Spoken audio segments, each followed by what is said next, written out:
La noche en que todo comenzó, Roland Becker despertó sintiendo que algo le observaba desde la oscuridad de su habitación. No fue un sobresalto violento. Fue ese tipo de despertar gradual, incómodo, donde la conciencia regresa arrastrándose como una sombra húmeda. Sus párpados se abrieron lentamente, y lo primero que notó fue el frío. Un frío antinatural que no tenía sentido en pleno febrero de 1949, cuando la calefacción de la casa funcionaba perfectamente y su madre siempre dejaba una manta extra sobre su cama. El segundo detalle fue el ardor. Un ardor que reptaba por su espalda como dedos incandescentes escribiendo algo en su piel. Roland intentó moverse, pero su cuerpo no respondía. Estaba paralizado, tendido boca abajo sobre las sábanas que ahora olían a algo metálico y extraño. Algo parecido a monedas viejas dejadas bajo la lluvia. «¿Mamá?», susurró, pero su voz salió quebrada, casi inaudible. El ardor se intensificó. Roland apretó los dientes mientras lágrimas silenciosas rodaban por sus mejillas de 13 años. Podía sentir cada trazo, cada línea que algo invisible tallaba en su carne. No eran rasguños casuales, eran deliberados, metódicos, como si alguien estuviera escribiendo una carta directamente sobre su columna vertebral. Entonces, escuchó los pasos de su madre en el pasillo. Margaret Becker era una mujer de rutinas. Enfermera del turno nocturno en el Hospital General de Maryland, siempre regresaba a casa exactamente a las 6:15 de la mañana. Pero esa madrugada, algo la había despertado 2 horas antes. Algo que ella misma no podía explicar. Una sensación visceral, primitiva, que cualquier madre reconoce. Su hijo estaba en peligro. Cuando abrió la puerta de la habitación de Roland, la escena que encontró le robó el aliento. Su hijo yacía boca abajo en la cama, con la camisa del pijama empapada en sudor. Pero no era eso lo que la hizo gritar. Era la espalda de Roland. Bajo la tela empapada, líneas rojas brillaban en la penumbra, formando letras que ella reconocía pero que su mente se negaba a procesar. «Dios santo». Margaret dejó caer la lámpara de queroseno que llevaba en la mano. Corrió hacia su hijo. Le arrancó la camisa con manos temblorosas, y lo que vio la hizo retroceder hasta chocar contra la pared. Sobre la piel pálida de Roland, como si alguien hubiera usado un hierro candente, había una palabra en latín perfectamente escrita: odium, odio. Pero lo más aterrador no era la palabra en sí, era que las letras seguían formándose.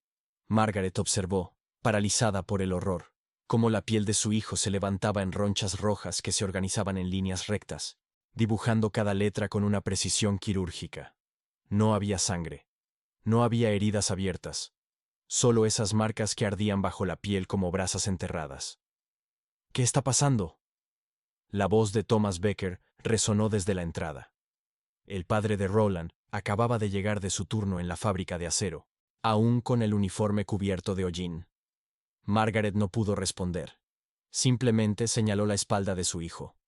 Thomas se acercó, escéptico como siempre. Pero cuando vio las marcas, su rostro perdió todo el color. Era un hombre práctico, forjado en el trabajo duro y las explicaciones lógicas. Pero esto no tenía explicación. ¿Se lastimó? ¿Se cayó?, preguntó, buscando desesperadamente una razón racional. «Nadie lo tocó, Thomas. Nadie». Margaret tomó la mano de su esposo, y él pudo sentir cómo temblaba. «Las letras aparecieron solas. Las vi formarse». Roland gimió débilmente, finalmente recuperando el control de su cuerpo. Se volteó hacia sus padres, y lo que ellos vieron en sus ojos los destrozó.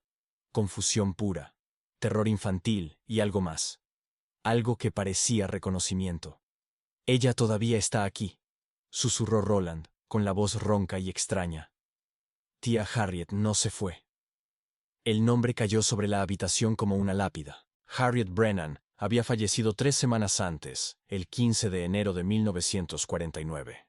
Era la hermana menor de Margaret, una mujer peculiar que nunca encajó en la rigidez moral del barrio católico donde vivían. Mientras todos asistían a misa los domingos, Harriet leía libros sobre espiritismo y mantenía largas conversaciones sobre la naturaleza del alma y los límites entre este mundo y el siguiente. La familia la toleraba por afecto, pero con reservas, especialmente después de que trajera a casa ese maldito tablero de Ouija. Roland había sido el único que realmente la comprendía. Pasaban tardes enteras en el ático de Harriet, donde ella le enseñaba sobre constelaciones, le contaba historias de lugares lejanos, y lo escuchaba sin juzgarlo. En un hogar donde la disciplina y la religión eran pilares inquebrantables, Harriet representaba libertad. Su muerte había sido repentina, un derrame cerebral mientras dormía. Tranquila, decían, sin sufrimiento. Pero Roland no lo creía así. La noche del funeral, mientras todos rezaban el rosario en la sala, Roland había subido al ático de su tía. Necesitaba sentirla cerca una última vez. Allí, entre cajas de libros y objetos antiguos, encontró el tablero Ouija bajo una manta. Sin pensarlo demasiado, colocó sus dedos sobre el indicador y susurró. «Tía Harriet, ¿estás ahí?» El indicador no se movió. Roland esperó 5 minutos, 10, 15, nada. Decepcionado, guardó el tablero y regresó a casa. No recordaba haberlo metido en su mochila. Pero 2 días después, al limpiar su habitación, su madre lo encontró debajo de su cama. «¿De dónde sacaste esto?» Margaret lo sostuvo como si fuera una serpiente venenosa. «No lo sé», Roland respondió con honestidad. «Lo encontré en casa de tía Harriet, pero no lo traje». Margaret lo destruyó esa misma tarde, partiéndolo en pedazos y quemándolo en el patio trasero. Mientras las llamas consumían la madera, Roland sintió un escalofrío recorrerle la columna, como si algo invisible acabara de liberarse. Esa noche comenzaron los ruidos. Al principio eran sutiles, crujidos en las paredes que podían atribuirse a la casa antigua asentándose, golpes leves en las tuberías que podían ser el sistema de calefacción. Pero con el paso de los días, los sonidos se volvieron imposibles de ignorar. Golpes rítmicos bajo la cama de Roland. Siempre a las 3:33 de la madrugada. Arañazos dentro de las paredes, como si algo intentara salir. Y las voces, susurros apenas audibles que parecían venir de todas partes y de ninguna al mismo tiempo. Roland no le contó a nadie durante la primera semana. Temía que pensaran que estaba inventando cosas para llamar la atención después de la muerte de su tía. Pero cuando despertó una mañana y encontró todos sus libros escolares apilados en el centro de su habitación, formando una torre perfecta que desafiaba la gravedad, supo que no podía seguir callando. «Algo está mal en mi cuarto», le dijo a su madre durante el desayuno. Margaret, ocupada preparando avena, apenas lo miró. «¿Qué tipo de mal?» «Cosas que se mueven, ruidos, y... siento que alguien me observa cuando duermo». Thomas bajó el periódico y miró a su hijo con severidad. «Roland, ya hemos hablado de esto. Tu tía se fue. Está con Dios ahora. No hay nada en tu habitación excepto tu imaginación». Pero esa misma noche, Thomas cambió de opinión. La familia estaba cenando en silencio, como era costumbre en la casa Becker. Margaret había preparado estofado de carne, y el olor llenaba el comedor con una calidez reconfortante. Roland jugaba distraídamente con las zanahorias en su plato cuando, de repente, su tenedor cayó de su mano. No lo soltó. Cayó. Como si algo invisible lo hubiera arrancado de sus dedos. Antes de que alguien pudiera reaccionar, Roland comenzó a convulsionar. Su cabeza se echó hacia atrás con una violencia que hizo crujir su cuello. Sus ojos se pusieron completamente blancos, y de su boca salió una voz que no le pertenecía. Era grave, gutural, y definitivamente femenina. «No me dejaron despedirme», Margaret gritó. Thomas se levantó de un salto derribando su silla. Roland seguía convulsionando, con espuma blanca brotando de las comisuras de sus labios mientras esa voz imposible seguía saliendo de su garganta. «Me arrancaron de él. No terminamos. Todavía no». «Suelta a mi hijo». Margaret tomó el crucifijo que siempre llevaba al cuello y lo presionó contra la frente de Roland. La reacción fue inmediata y aterradora.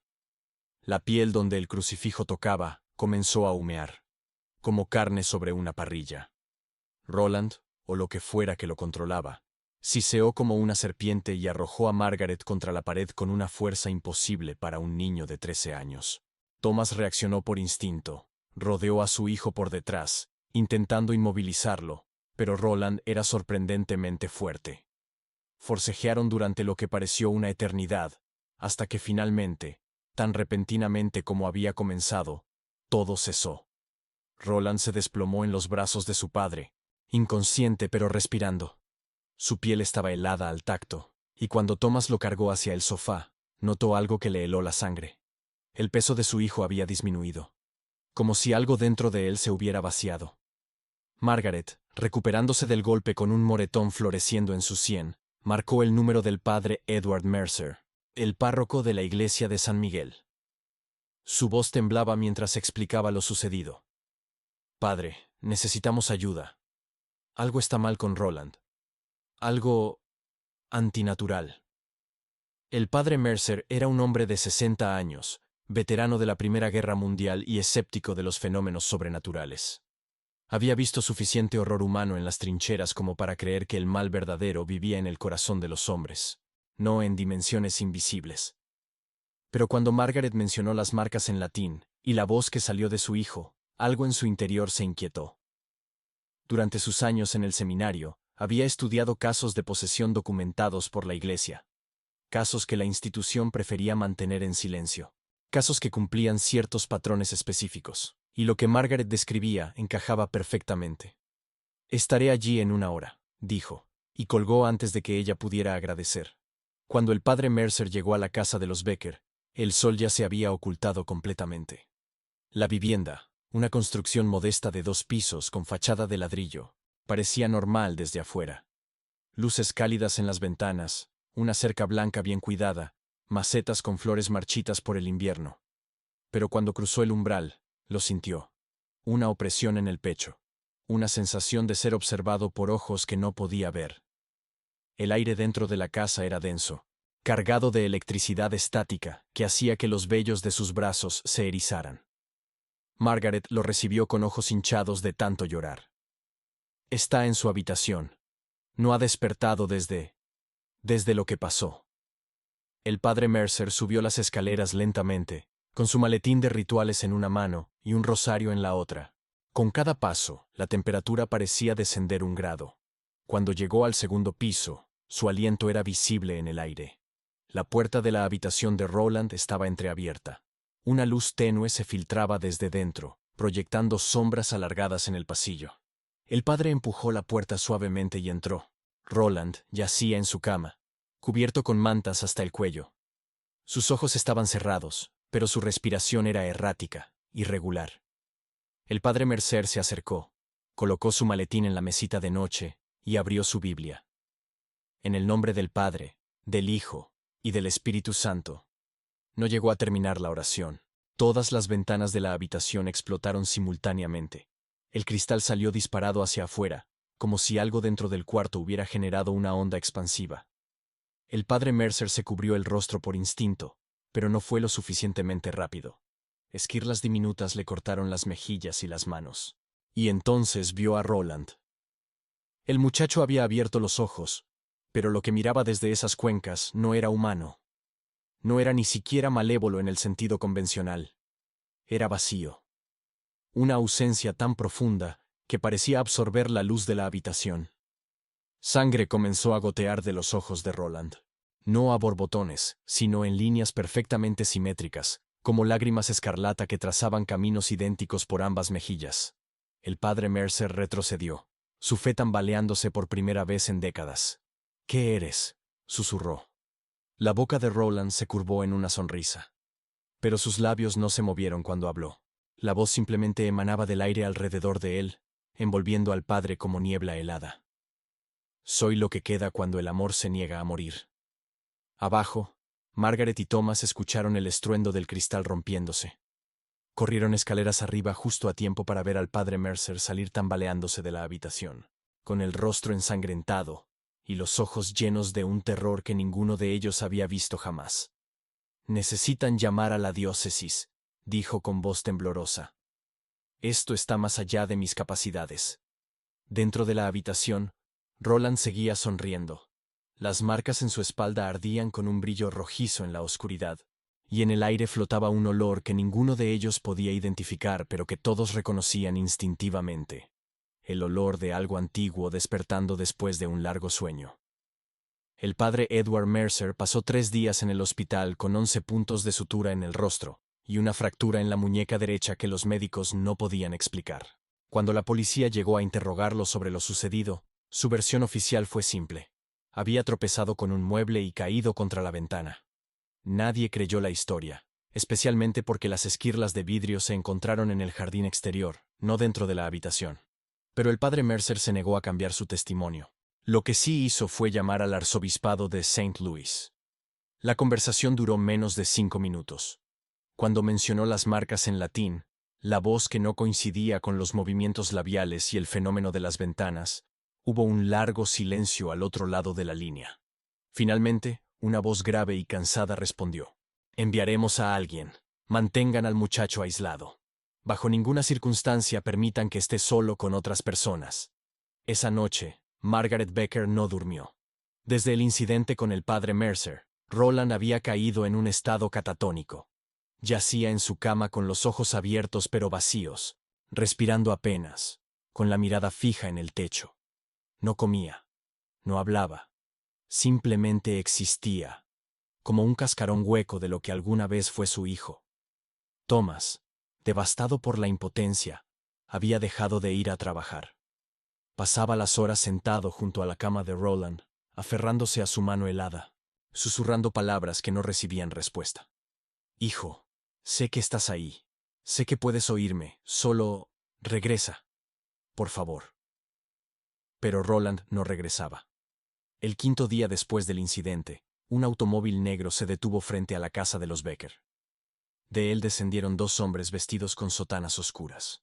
El primero era alto, de unos 50 años, con cabello gris perfectamente peinado y ojos que parecían haber visto demasiado. El segundo era joven, probablemente de 20 y tantos años, con un rostro aniñado que contrastaba con la seriedad de su expresión. «Soy el padre William Bowden», dijo el mayor, extendiendo su mano a Margaret. «Este es el padre Raymond Bishop. Venimos de la Compañía de Jesús, enviados por el arzobispo para evaluar la situación de su hijo». Margaret los hizo pasar con manos temblorosas. La casa, que siempre había mantenido impecable, mostraba signos de abandono. Platos sucios apilados en el fregadero, cortinas cerradas bloqueando la luz del día, un olor a humedad que no había estado allí antes.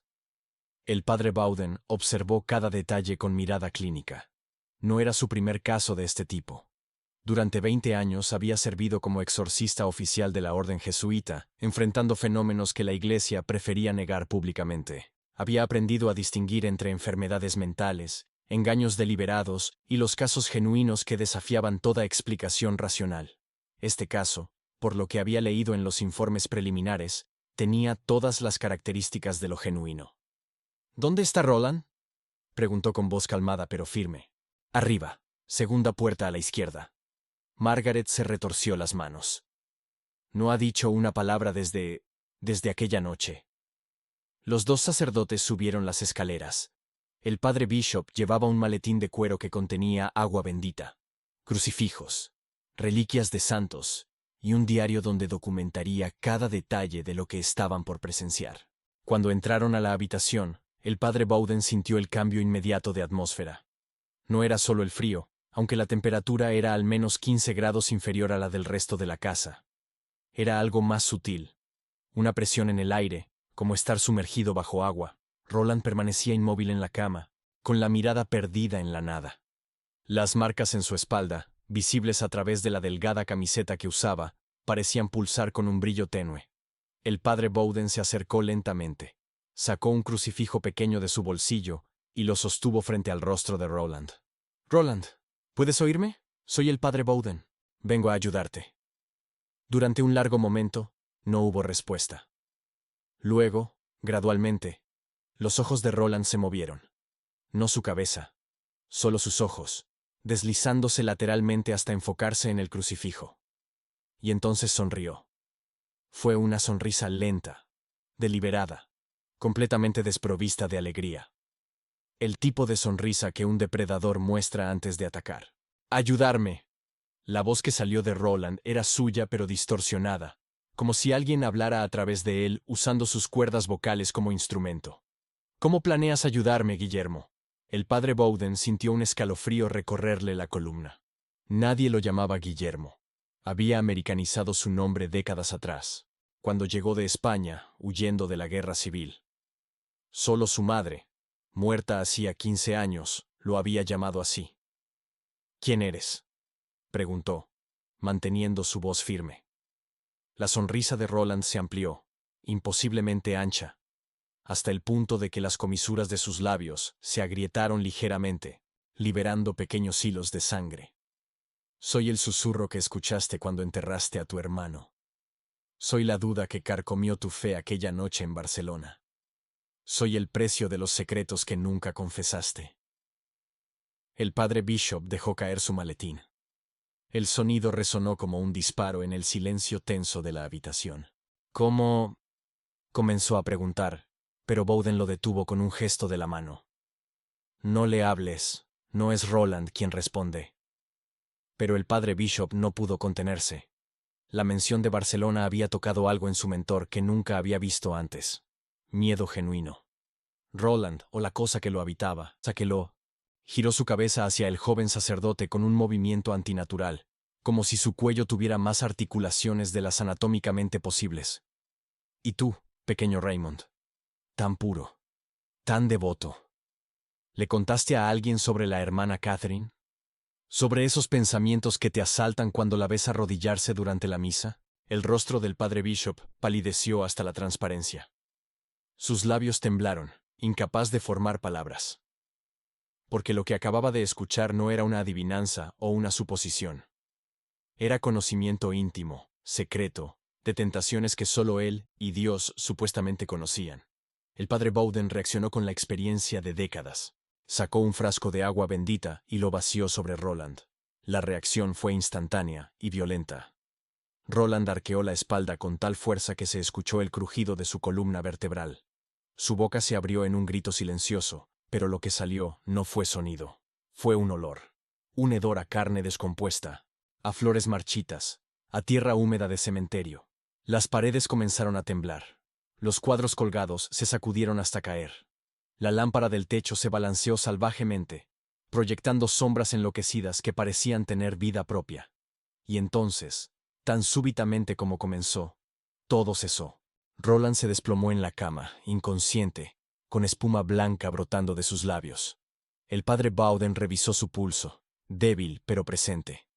«Tenemos que llevarlo a St. Louis», dijo, limpiándose el sudor de la frente. «Aquí no podemos hacer nada. Necesitamos un lugar consagrado, un equipo completo, y acceso a los archivos del Vaticano sobre casos similares».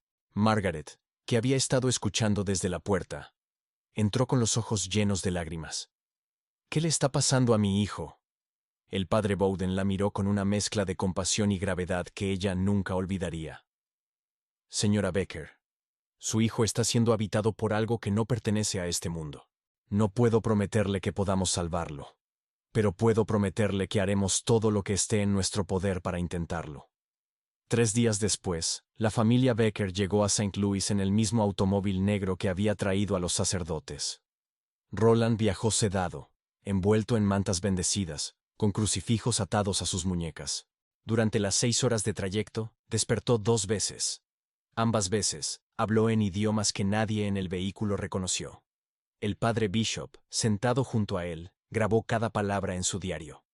Solo años después, cuando los lingüistas analizaron las transcripciones, descubrirían que una de las lenguas era arameo antiguo. La otra no correspondía a ningún idioma humano conocido. El Hospital Psiquiátrico Alexian Brothers en St. Louis había sido advertido de su llegada. Les habían preparado una habitación privada en el ala más aislada, lejos de otros pacientes. Oficialmente, Roland Becker sería tratado por un brote psicótico severo. Extraoficialmente, era el sujeto de una investigación que la Iglesia Católica llevaba siglos perfeccionando. El doctor Arthur Whitman, psiquiatra jefe del hospital y católico devoto, fue asignado para supervisar el caso médicamente. Era un hombre de ciencia, escéptico por naturaleza, que creía firmemente que todos los fenómenos aparentemente sobrenaturales tenían explicaciones neurológicas. Su escepticismo duró exactamente 4 horas. Durante el examen físico inicial, con Roland aún sedado, el doctor Whitman notó algo extraño en las marcas de su espalda. No eran quemaduras superficiales como había asumido inicialmente. La piel estaba intacta, sin ampollas ni tejido cicatricial. Pero cuando pasó su dedo sobre las letras en latín, sintió calor emanando de ellas. Enfermera Collins, traiga el termómetro infrarrojo, ordenó. Cuando midieron la temperatura, el dispositivo marcó 42 grados Celsius en las marcas, mientras que el resto del cuerpo de Roland rondaba los 35 grados. Era médicamente imposible. El tejido debería estar necrosado a esa temperatura. Pero eso no fue lo que rompió su escepticismo. Eso sucedió durante la sesión de electroencefalograma. Roland había despertado de la sedación, pero permanecía catatónico, sin responder a estímulos. Los técnicos colocaron los electrodos en su cráneo, mientras el Dr. Whitman observaba los monitores. Las ondas cerebrales eran normales, demasiado normales, considerando el estado del paciente. Y entonces, sin previo aviso, Roland habló. Tu hijo no murió en ese accidente, Arthur. Lo mataste tú. El Dr. Whitman se congeló. El único sonido en la habitación era el pitido constante de los monitores. ¿Qué dijiste? Roland giró su cabeza hacia él. Y sus ojos, que habían estado vidriosos y sin enfoque, ahora brillaban con una lucidez antinatural. Aquella noche en 1932. Tu hijo de 5 años. Le dijiste que bajara al sótano a buscar leña. Tú sabías que las escaleras estaban podridas. Pero estabas borracho y cansado. Demasiado cansado para hacerlo tú mismo. Las enfermeras intercambiaron miradas confundidas. El Dr. Whitman no se había movido, con el rostro completamente drenado de color. Escuchaste el crujido, el grito, el golpe sordo, y durante 17 años has vivido diciéndote que fue un accidente. Pero sabes la verdad, ¿no es así, Arthur? Fue negligencia, fue pereza, fue tu culpa. Saquen los electrodos. Ahora, ordenó Whitman con voz quebrada. Pero antes de que alguien pudiera moverse, Roland comenzó a levitar. No fue gradual. Un momento estaba acostado en la camilla, y al siguiente, su cuerpo se elevó 30 centímetros en el aire. Horizontal y perfectamente rígido, como si fuerzas invisibles lo sostuvieran desde abajo. La enfermera Collins gritó. Uno de los técnicos se desmayó. El Dr. Whitman, hombre de ciencia hasta el último momento, corrió hacia Roland con las manos extendidas, buscando cables ocultos, trucos de ilusionismo, cualquier explicación racional. Sus manos pasaron por debajo del cuerpo suspendido. No había nada. Ningún soporte. Ninguna trampa. Roland flotaba en el aire, desafiando la gravedad, mientras los monitores enloquecían registrando ondas cerebrales que no deberían existir en un ser humano consciente. Y entonces cayó. Su cuerpo se desplomó sobre la camilla con un golpe seco, y sus ojos se cerraron nuevamente, regresando al estado catatónico como si nada hubiera sucedido. El Dr. Whitman salió de la habitación caminando lentamente, como un sonámbulo. Cuando el padre Bowden lo encontró 2 horas después, estaba sentado en su oficina, con la mirada perdida, sosteniendo una fotografía enmarcada de un niño pequeño. He visto cosas en mi carrera, dijo Whitman sin mirar al sacerdote. Esquizofrenia, epilepsia del lóbulo temporal, trastorno de personalidad múltiple. He diagnosticado y tratado cada condición psiquiátrica conocida. Pero esto no tiene nombre en mis libros. El padre Bowden colocó su mano sobre el hombro del médico. Tiene un nombre, solo que no es un nombre que la medicina moderna quiera reconocer. Esa noche, el padre Bowden y el padre Bishop se reunieron en la capilla del hospital. Durante horas, rezaron y estudiaron textos antiguos, preparándose para lo que sabían que vendría. El Rituale Romanum, el manual oficial de exorcismos de la Iglesia Católica, estaba abierto sobre el altar. ¿Estás listo para esto?, preguntó Bowden a su joven asistente. El padre Bishop, cuyas manos aún temblaban del incidente de la tarde, asintió con determinación. Lo estoy. Pero necesito saber... ¿Qué dijo sobre Barcelona? Nunca me has contado esa historia. Bowden cerró los ojos, y por un momento, pareció encogerse bajo el peso de un recuerdo que había cargado durante décadas. Mi hermano menor murió durante la Guerra Civil Española. Estábamos huyendo de los bombardeos cuando nos separamos. Yo tomé un camino. Él tomó otro. El mío era seguro. El suyo terminó en una calle donde cayó una bomba incendiaria. Encontraron su cuerpo 3 días después, carbonizado hasta ser irreconocible. Solo lo identificamos por el rosario que llevaba. Su voz se quebró ligeramente. Durante años me pregunté si grité su nombre lo suficientemente fuerte. Si busqué lo suficiente. Si pude haberlo salvado si hubiera elegido quedarme con él en lugar de protegerme a mí mismo.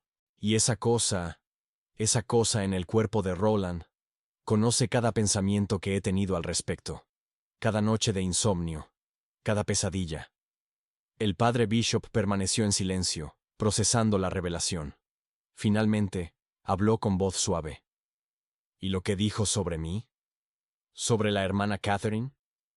Es lo que hacen, respondió Bowden.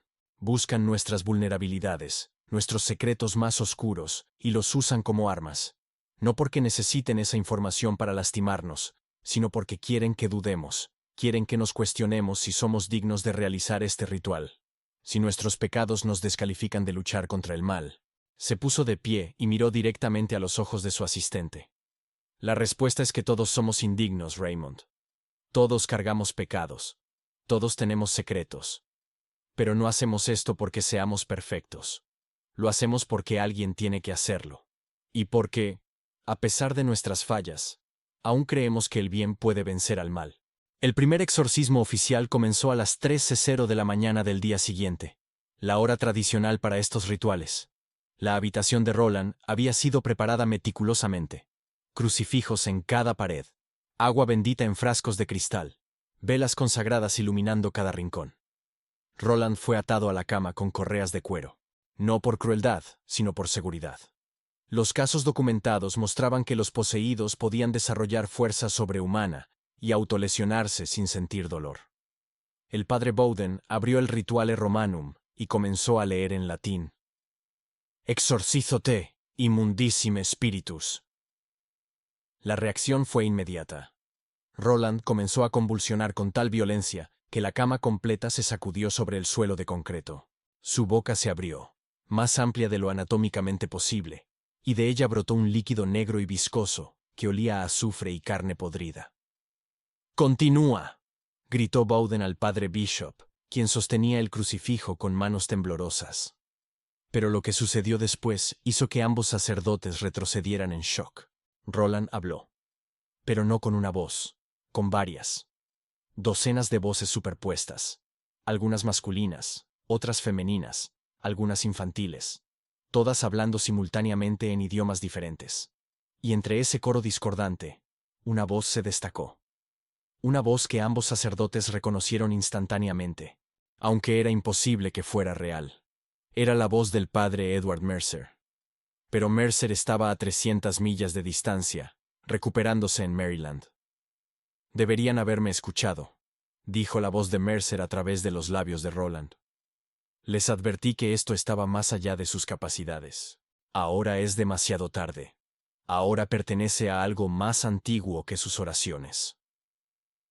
El padre Bowden continuó rezando, elevando su voz sobre el caos, pero cada palabra parecía costar un esfuerzo monumental.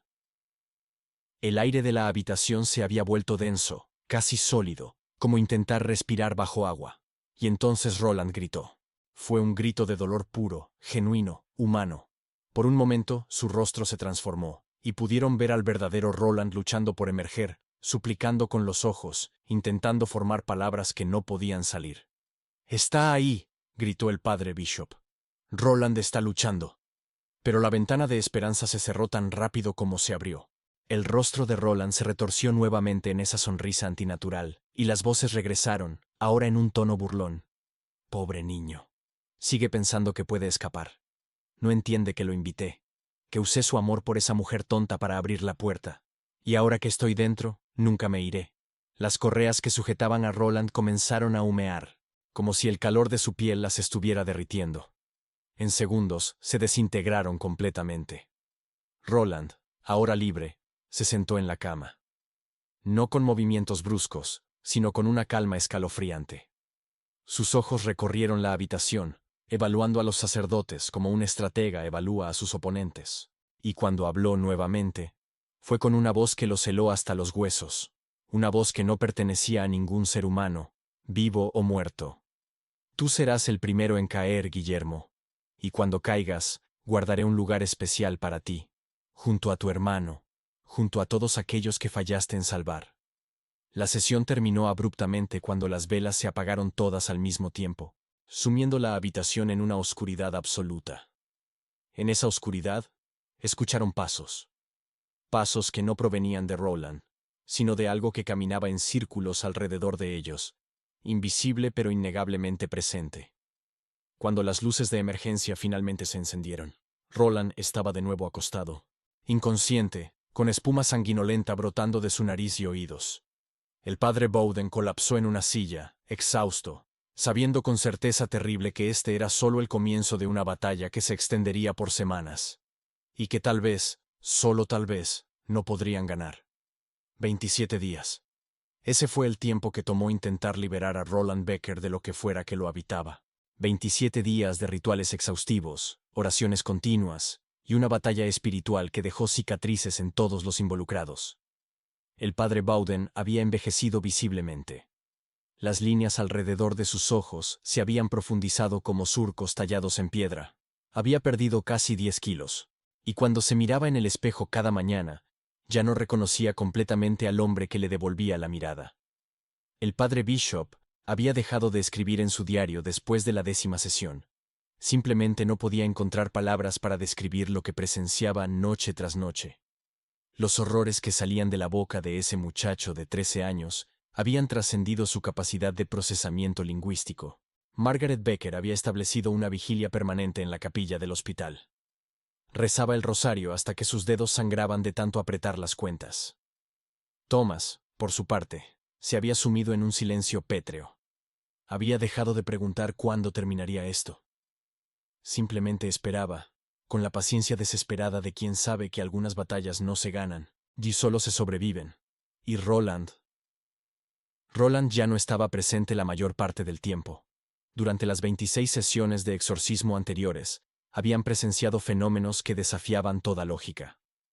Roland había hablado en 13 idiomas diferentes, incluyendo dialectos que ni siquiera los lingüistas consultados por la Iglesia pudieron identificar. Había revelado eventos históricos que no estaban en ningún registro público, detalles íntimos de la vida de personas que había fallecido siglos atrás. En la sesión 15, las marcas en su espalda habían cambiado. Ya no decían solo Odium, ahora incluían nombres. Docenas de nombres escritos en esa caligrafía ardiente. El padre Bishop reconoció 3 de ellos. Eran sacerdotes jesuitas que habían muerto durante exorcismos fallidos en el siglo XVII. En la sesión 20, Roland había profetizado eventos específicos. Mencionó fechas, lugares, nombres. El padre Bowden anotó cada uno, con la intención de compararlos con los eventos reales cuando llegara el momento. Décadas después, cuando revisaran esas notas, descubrirían con horror que 7 de las 10 predicciones se habían cumplido con precisión escalofriante. Pero fue en la sesión 23 cuando todo cambió verdaderamente. Esa noche, algo diferente sucedió. Roland no se resistió cuando lo ataron a la cama, no gritó cuando el padre Bowden comenzó las oraciones. Simplemente observó con esos ojos que ya no parecían pertenecerle, con una expresión que solo podía describirse como curiosidad clínica. ¿Por qué continúan?, preguntó con voz neutra, casi filosófica. Saben que no pueden expulsarme. Saben que este cuerpo es mío ahora. El padre Bowden no respondió. Había aprendido que cada conversación, cada palabra intercambiada, le daba a la entidad una oportunidad de sembrar duda. Pero el padre Bishop, exhausto y emocionalmente devastado, no pudo contenerse. Porque no podemos rendirnos.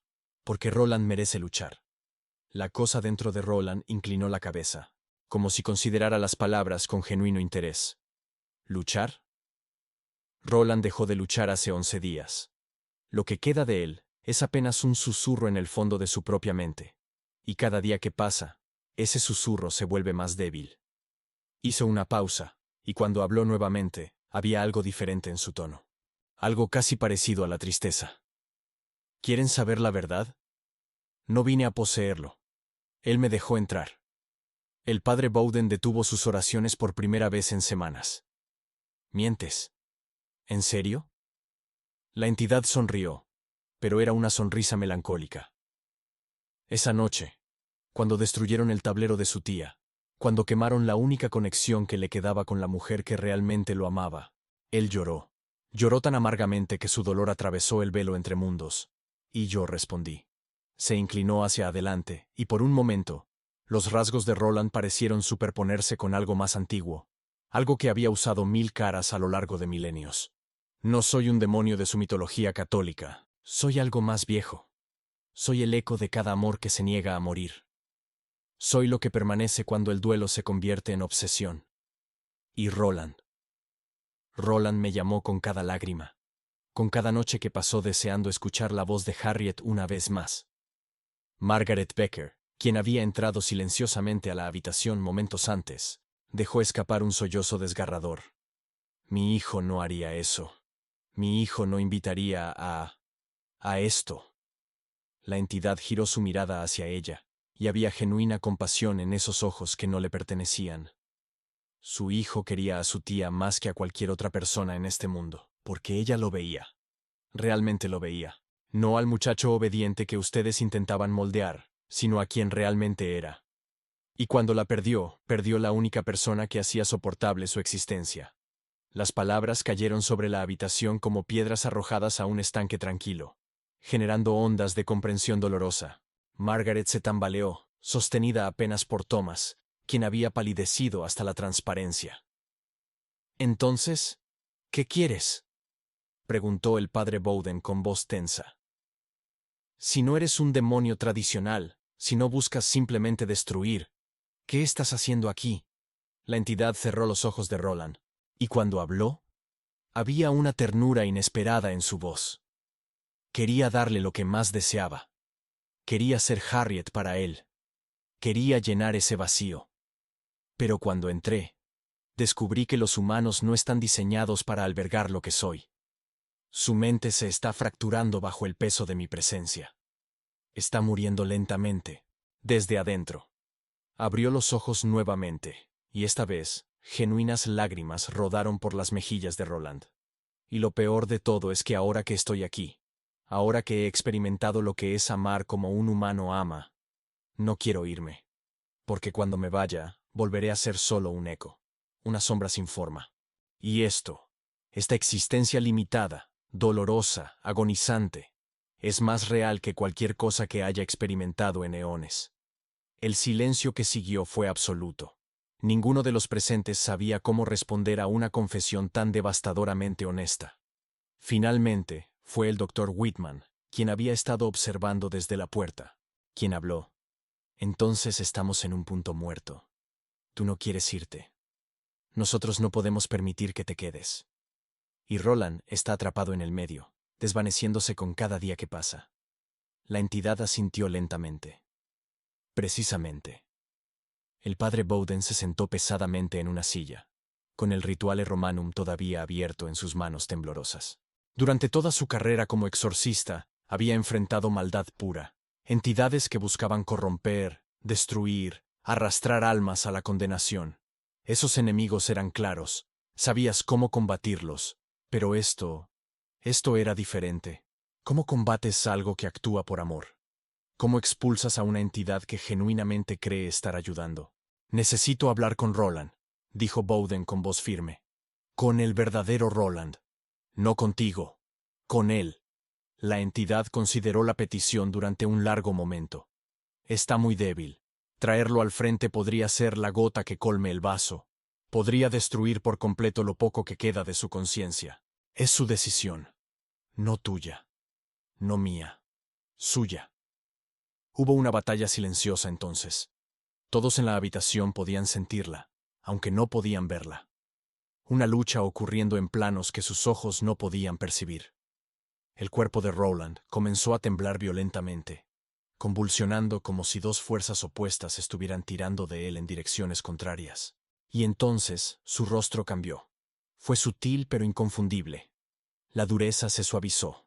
Los ojos, que habían estado fijos con esa mirada antinatural, parpadearon con confusión humana genuina. «¿Mamá?». La voz era débil, rasposa, pero inequívocamente la de Roland. Margaret corrió hacia la cama. tomando el rostro de su hijo entre sus manos. «Estoy aquí, bebé. Mamá está aquí». Roland miró alrededor de la habitación, desorientado, como alguien despertando de un sueño largo y confuso. «¿Dónde? ¿Qué pasó?» «Lo último que recuerdo es la cena. Estábamos cenando y yo...» Sus ojos se ampliaron con horror. Algo entró en mí. Lo sentí. Frío. Tan frío. El padre Bowden se acercó rápidamente. «Roland, escúchame con atención. Necesito que me digas la verdad. Cuando usaste el tablero de tu tía, cuando intentaste contactarla, ¿le pediste que regresara?» Roland asintió débilmente, con lágrimas brotando de sus ojos. Solo quería despedirme. ¿Ella se fue tan rápido? Nunca tuve la oportunidad de decirle cuánto significaba para mí, cuánto la extrañaba. Pensé que si podía hablar con ella una última vez. Su voz se quebró en sollozos desgarradores. Pero algo más respondió, ¿verdad?, preguntó el padre Bowden gentilmente. Algo que pretendía ser ella. Al principio pensé que era ella, admitió Roland. Sonaba como ella. Sabía cosas que solo ella sabría. Pero luego empezó a sentirse mal, como si algo estuviera usando sus recuerdos, sus palabras, pero sin realmente entenderlas, como una máscara que no encaja del todo bien. El padre Bishop se arrodilló junto a la cama. Roland, necesitas decirle que se vaya. Tú fuiste quien abrió la puerta. Solo tú puedes cerrarla. El muchacho miró al joven sacerdote con ojos llenos de miedo.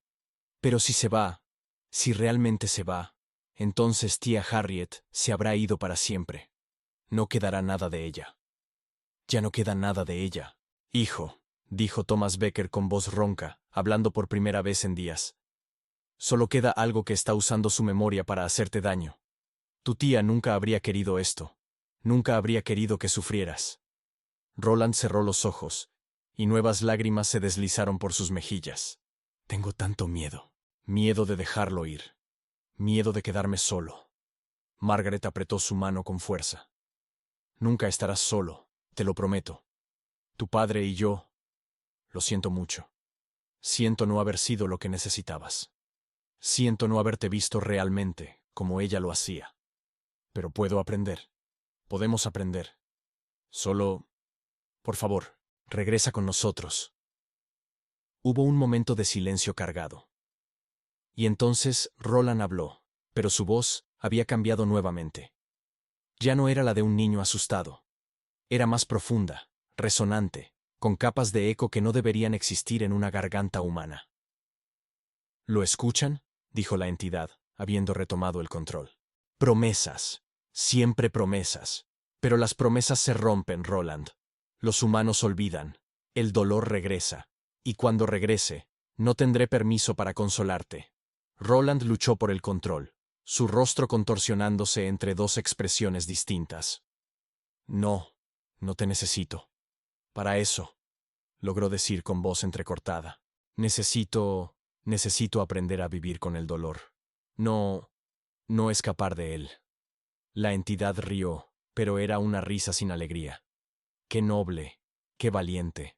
Pero sabes tan bien como yo que no puedes hacerlo solo. Tienes razón, admitió Roland, su voz estabilizándose. No puedo hacerlo solo. Pero tengo a mi familia. Tengo ayuda. Y tú solo eres un recordatorio constante de lo que perdí. Mientras estés aquí, nunca podré seguir adelante. Hubo una pausa larga, y cuando la entidad habló nuevamente, había resignación en su tono. ¿Entonces realmente quieres que me vaya? Sí. Aún sabiendo que cuando lo haga, perderás hasta el eco de ella. Sí. La entidad suspiró, un sonido que parecía venir de muy profundo, de algún lugar más allá de los pulmones de Roland. Muy bien, pero sepan esto, no estoy siendo expulsado, no estoy siendo derrotado por sus oraciones o su agua bendita, me voy porque él me lo pide. Y esa es la única razón por la que cualquiera de ustedes debería sentirse seguro. El cuerpo de Roland comenzó a tarquearse nuevamente, pero esta vez era diferente. No había violencia en el movimiento. Era casi ceremonial. Como si algo estuviera desenredándose cuidadosamente de cada fibra de su ser. El padre Bowden comenzó a rezar. No un exorcismo, sino una oración de protección. El padre Bishop lo acompañó, sus voces mezclándose en latín que llenó la habitación con un peso solemne. Y entonces, con un último estremecimiento que sacudió todo el edificio, la presencia se fue. No hubo explosión dramática. No hubo gritos o fenómenos sobrenaturales. Simplemente, se fue. Como una marea que retrocede lentamente, dejando la playa vacía y silenciosa. Roland colapsó sobre la cama, su cuerpo completamente laxo. Por un momento aterrador, no hubo respiración. No hubo pulso detectable. ¡No!, gritó Margaret, sacudiendo a su hijo. «No puedes dejarnos ahora. No después de todo esto». El doctor Whitman corrió hacia la cama, preparándose para realizar reanimación cardiopulmonar. Pero antes de que pudiera comenzar, Roland tosió. Una tos débil, húmeda, completamente humana. Sus ojos se abrieron lentamente. Parpadeó varias veces, enfocando la mirada en el rostro de su madre. «Mamá», susurró con voz ronca pero clara. ¿Puedo ir a casa ahora?» Margaret lo abrazó con tanta fuerza que el doctor Whitman temió que pudiera lastimarlo. Pero no le importó. Lloró contra el hombro de su hijo, y Thomas se unió a ellos, envolviendo a ambos en sus brazos. El padre Bowden y el padre Bishop intercambiaron miradas exhaustas pero aliviadas. Habían ganado, pero ninguno de ellos se sentía como un vencedor. Durante las semanas siguientes, Roland permaneció en el hospital bajo observación. Las marcas en su espalda se desvanecieron gradualmente, dejando solo cicatrices tenues que eventualmente desaparecerían por completo. Los análisis médicos mostraban que su cerebro había vuelto a patrones normales. Psicológicamente, sin embargo, el camino a la recuperación sería largo. El padre Bowden pasó esos días documentando cada detalle del caso. Escribió informes exhaustivos que serían sellados por el Vaticano y archivados en bóvedas a las que solo unos pocos tenían acceso. Cada noche, antes de dormir, releía sus notas, buscando respuestas a preguntas que sabía nunca podría responder completamente. Una semana después de la liberación de Roland, el padre Bishop encontró a su mentor en la capilla del hospital, arrodillado frente al altar a las 3 de la mañana. «No puede dormir», observó el joven sacerdote, observó el Lem, sentándose en el banco detrás de él. «No», admitió Bowden sin voltearse. «Sigo pensando en lo que dijo, que no lo expulsamos, que simplemente decidió irse». «¿Le molesta eso?» Bowden finalmente se volvió, y su rostro mostraba un cansancio que iba más allá de lo físico. «Me aterroriza. Durante 20 años he creído que las oraciones, los rituales, la fe, que esas cosas tenían poder real contra las fuerzas oscuras. Pero si esa cosa se fue simplemente porque quiso, ¿qué significa eso? ¿Que nunca tuvimos control real? ¿Que todo este tiempo hemos estado peleando batallas que solo ganamos porque nuestros oponentes nos dejaron ganar?» El padre Bishop consideró las palabras cuidadosamente antes de responder. «O tal vez significa que la victoria no siempre se ve como esperamos. No expulsamos a esa entidad con fuerza, la convencimos. Apelamos a algo en ella que respondió a la razón, a la compasión. ¿No es eso más poderoso que simplemente destruir?» Bowden sonrió débilmente. «Siempre tan idealista. Alguien tiene que serlo». 2 meses después, Roland Baker regresó a Maryland con sus padres. La casa había sido exorcizada formalmente, aunque el padre Bowden personalmente creía que era innecesario. Lo que fuera que había estado allí se había ido completamente. Roland regresó a la escuela, aunque tomó tiempo reintegrarse. Los rumores sobre su enfermedad habían circulado, y aunque nadie sabía los detalles reales, los niños pueden ser crueles con lo que no entienden. Pero con el apoyo constante de sus padres, lentamente reconstruyó su vida. Margaret y Thomas cumplieron su promesa. Aprendieron a ver realmente a su hijo, no como la versión idealizada que querían moldear, sino como era realmente. Las conversaciones se volvieron más abiertas, las expectativas más flexibles. Y aunque las cicatrices emocionales del evento tardarían años en sanar, la familia emergió más unida que nunca. El padre Bowden continuó su trabajo como exorcista durante 5 años, más antes de retirarse. Nunca habló públicamente sobre el caso de Roland Baker, pero en privado, lo mencionaba como el más desconcertante de su carrera. No por la violencia de las manifestaciones, sino por la complejidad moral de la situación. Murió en 1955, a los 62 años, de un ataque cardíaco mientras rezaba en su habitación. Cuando limpiaron sus pertenencias, encontraron un diario oculto detrás de un panel suelto en su armario. Las últimas entradas detallaban sus pensamientos sobre el caso de Roland. 27 de marzo de 1949. Han pasado 3 semanas desde que la entidad se fue. Todavía no puedo sacudir la sensación de que hay algo que se nos escapa. Algo fundamental sobre la naturaleza de lo que enfrentamos. No era maligno en el sentido tradicional. No buscaba condenación o destrucción. Buscaba conexión, amor, existencia. ¿Cómo combates eso? ¿Cómo llamas mal a algo que simplemente quería sentir? Y la pregunta que más me atormenta, ¿realmente se fue? ¿O simplemente decidió esperar? La última entrada, escrita la noche antes de su muerte, consistía en una sola línea. No expulsamos nada. Él apenas decidió partir. Y la pregunta que me persigue es, ¿por qué? El diario fue sellado por la Iglesia y no fue redescubierto hasta 2019, cuando investigadores que catalogaban archivos históricos lo encontraron entre documentos olvidados. En 1971, William Brenner, un periodista que había estado investigando casos no resueltos de fenómenos paranormales, tropezó con fragmentos del caso mientras entrevistaba a médicos jubilados del hospital Alexian Brothers. Uno de ellos, ahora anciano y cerca del final de su vida, le contó sobre un caso extraordinario que había presenciado en 1949. Brenner se obsesionó con la historia. Pasó meses rastreando cada detalle, entrevistando a cualquiera que estuviera dispuesto a hablar. La mayoría de los registros oficiales habían sido sellados, pero encontró suficiente información fragmentada para reconstruir los eventos básicos. Cambió nombres, alteró ubicaciones y añadió elementos dramáticos, pero el núcleo de la historia permaneció intacto. La publicó como una novela ficticia titulada El Exorcista. El libro se convirtió en un bestseller instantáneo. En 1973 fue adaptado a película, dirigida por William Friedkin, y se convirtió en un fenómeno cultural que definió el género de terror durante décadas.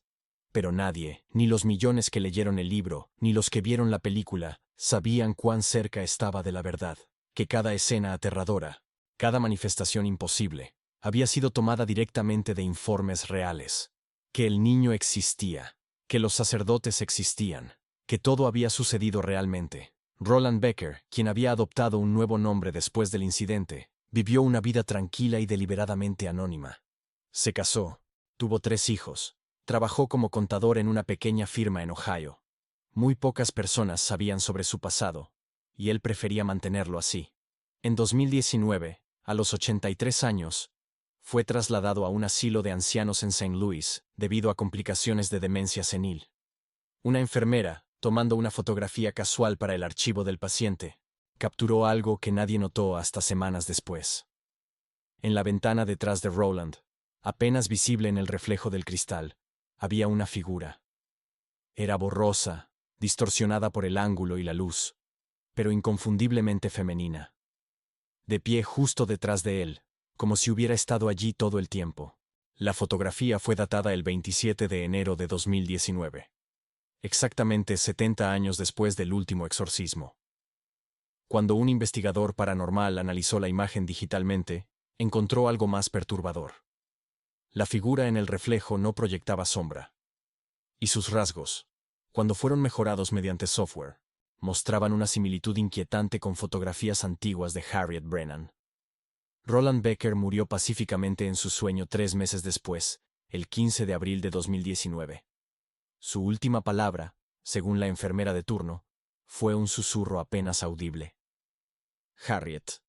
No quedó claro si era un saludo o una despedida. El padre Raymond Bishop, ahora con 95 años y retirado en un monasterio en Vermont, fue informado de la muerte de Roland. Cuando le mostraron la fotografía con el reflejo inexplicable, observó en silencio durante largo tiempo. Finalmente, cerró los ojos y murmuró una oración. No un exorcismo, no una bendición. Simplemente una oración pidiendo paz para todas las almas involucradas, vivas o muertas, humanas o de otra naturaleza. Porque después de 70 años, Había llegado a comprender algo fundamental sobre aquel caso que había definido su juventud. Algunas batallas no tienen vencedores ni vencidos. Solo tienen sobrevivientes que cargan preguntas que nunca serán completamente respondidas. Y a veces, el verdadero horror no está en lo que enfrentamos, sino en lo que decidimos permitir que se quede con nosotros. Invisible pero innegablemente presente, durante el resto de nuestras vidas. En el Vaticano, en bóvedas profundas donde la luz del sol nunca alcanza, el expediente del caso Becker permanece sellado, marcado con una designación especial que solo unos pocos entienden. No está clasificado como posesión exitosamente resuelta. Está clasificado como resolución indeterminada, monitoreo continuo recomendado. Porque la Iglesia, con siglos de experiencia en estos asuntos, sabe algo que la mayoría nunca comprenderá. Lo que amas nunca te deja completamente. Y lo que invitas con amor, rara vez se va por completo.